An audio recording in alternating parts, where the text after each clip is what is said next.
Chimildiq kechasi erimni menga qilgan ishlarini ko'rib qo'rqqanimdan assalomu alaykum mening aziz muxlislarim, qadri baland qadrdonlarim. Iltimos, videoliklarimiz kengroq tarqalishi uchun bir dona like bossangiz, bor kanalimga obuna bo'lsangiz, sizlarga o'z minnatdorchiligimni bildiraman. Oldindan katqon rahmat. Maktabni bitirgan tutquvchilikka ishga kirdim.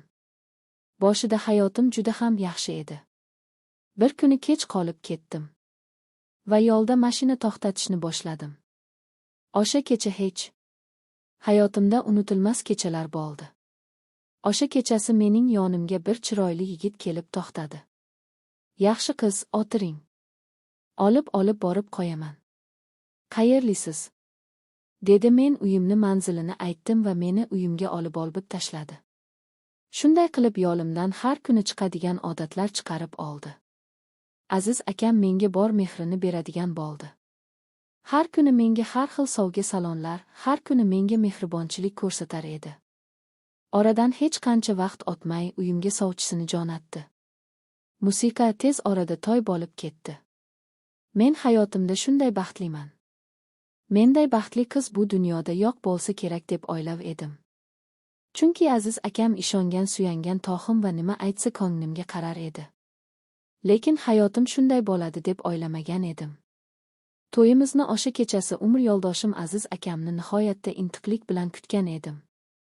O'sha kechasi aziz akam yonimga keldi. "O'tiribsizmi jonim? Musiqa zetmadingizmi?" dedi. "Yo'q" dedim. Aziz akam sekin yonimga o'tirdi va qo'llarimdan ushladi.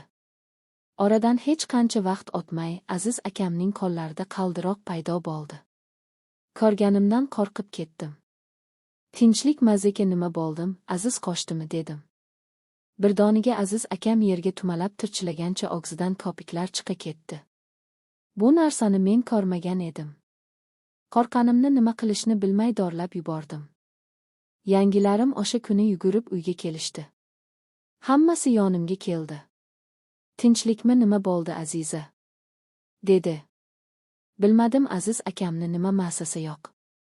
"Yordam beringlar. Hozir olib qoladi" dedim. Musiqa keyin oyim ko'rdi-yu, "Iya, aziz akangizni tutgan oqala bor ekan-ku, Musiqa, bilmasmidingiz" dedi. Shunday qilib men o'sha kuni qo'rqqanimdan ota-onamning uyiga ketib qoldim. Chunki o'sha kuni aziz akamga tez yordam kelib aziz akamni jonlantirish bo'limiga yotqazdim. Men aziz akamni bu holatini ko'rganimdan keyin uyimga borgim ham kelmadi. Qo'ylarim qaldirar edi. Nima qilishimni bilmas edim.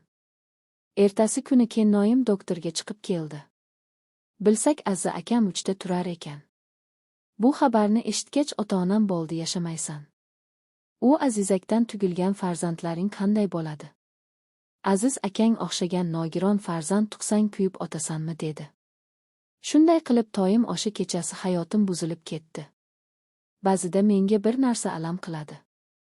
Menga o'sha paytda azam aytsa bo'lar edi-ku. Bu ham kamid uydagilari meni qiz bo'lib kelmagan ekan, juvon ekan deb hamma yoqqa gapsiz qilib yubordi. Musiqa men bu gapsizlar kecha olmasdan opamning uyiga ketib qoldim. Hozir mana oradan 2 yil o'tdi. Halcha o'z uyimga, ona uyimga borganim yo'q. Lekin aziz akamni hech qancha vaqt o'tmay uylantirishdi. U ayoli ham ketib qoldi. Baribir haqiqat ochilar ekan-ku. Bor haqiqat hamma el yurtga ochildi. Lekin bir narsa hamisha qalbimni kemirib turadi.